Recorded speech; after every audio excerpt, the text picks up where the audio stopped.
So, you know, when violent news events unfold live on TV right before our eyes, as parents, kind of a tough situation, especially if your kids are around. So how do you have that conversation? I spoke with psychotherapist Dr. Nanette Funderburk about what you say to the little ones when things like this happen.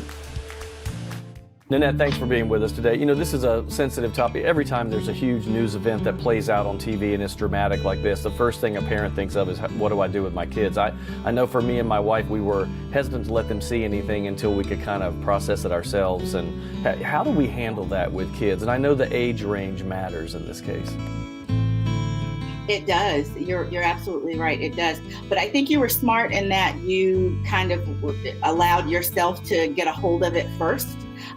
So that's probably the first thing I would say is, kind of take just a second or however long your second is going to be to process it first, because the kids are sponges and they watch you like hawks.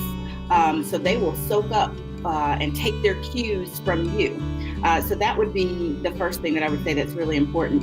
And then you're also right in that you want to look at it by ages, because of course we know the ages can matter significantly in children. So with those preschool age children, you want to just help them to feel safe, help them to be comfortable. And so for that, it might just mean, giving them hugs and taking them by the hand and rubbing their hand for a second, and then, saying, okay, you can go ahead now, just to help them remember that they are with you and that they are safe. They may also want to express what they have going on inside of them, but they may not have the words to do it. So art projects, drawing, their play will be extremely important.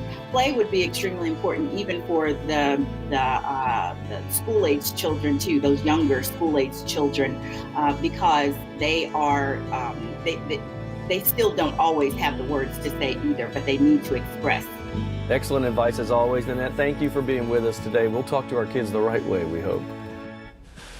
You know, I always, it seems like every time we do stories like this and talk about communicating with your kids over something that's really tough, sometimes that artistic expression or play acting is the best way for the kids to get that out. And she's right, they can't formulate the thoughts and get it out the way they want to, but they have the same feelings, so they need to kind of exercise that out. I think it's great to do that with the younger kids. By the way, we didn't have time for all this, but she did say when you're dealing with middle school and high school kids that can be a straight up conversation, because they do have the verbal tools, but you need to have the conversation. I cannot imagine as a parent raising a child, telling them violence is never the answer, don't get in fights, don't hit, and then allowing them, even if it is by accident, to see the actions that were seen on Wednesday, how hard it would be to explain that this is not right. Eric, I don't know, it just seems so difficult. I'll say what we did. We stopped the video when the little ones were around, and then we finished watching what we needed to see to kind of get a grasp on things. And then when they weren't there, then we had the discussion with them later, and that's what I was asking her at the beginning, and she said yes, parents need to process that first so that you bring down your level of emotion and you're just handing it to them in a calm manner, basically. Right, because they sense how you feel, and if you're anxious and nervous about it, then they're going to become it too. I just think about this past year, starting from protests that we had over the summer and just the amount of tough conversations that had to be had over the last year. I mean, it's a lot for adults to process, yes, and even more so for kids.